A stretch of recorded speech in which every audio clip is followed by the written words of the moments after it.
আমার এত খারাপ লেগেছে।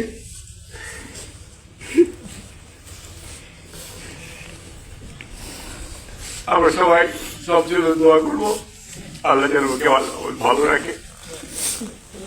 আর ওর ছেলে রেখে গেছে আব্দুল্লাহ আছে এখানে।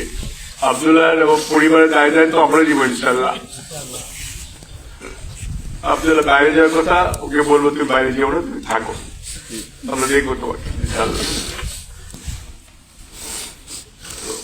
আমি আর কথা বলবো না, আমি শুধু এইটুকু বলবো, আপনারা সবাই শামসুর জন্য দোয়া করবেন, ওর জন্য দোয়া করবো, আল্লাহ যেন ভালো রাখে। সেই বছর ভালো মানুষ,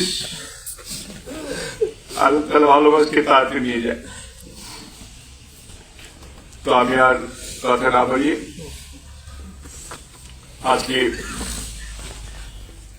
এখানে যারা এসছে সবাই, মুরব্বিয়ান যারা তরুণরা এসছে, সবাই শামসুর জন্য দোয়া করো, আল্লাহ যেন শামসুকে ভালো জায়গায় রেখে জান্নাত বাসী করে।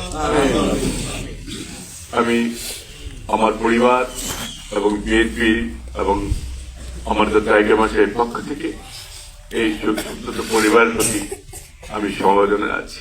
আমি আবারও আল্লাহর কাছে শামসুর জান্নাত হোক এই আশা ব্যক্ত করে আমি আমার কথা শেষ করছি। সবাইকে ধন্যবাদ। আসসালামু আলাইকুম।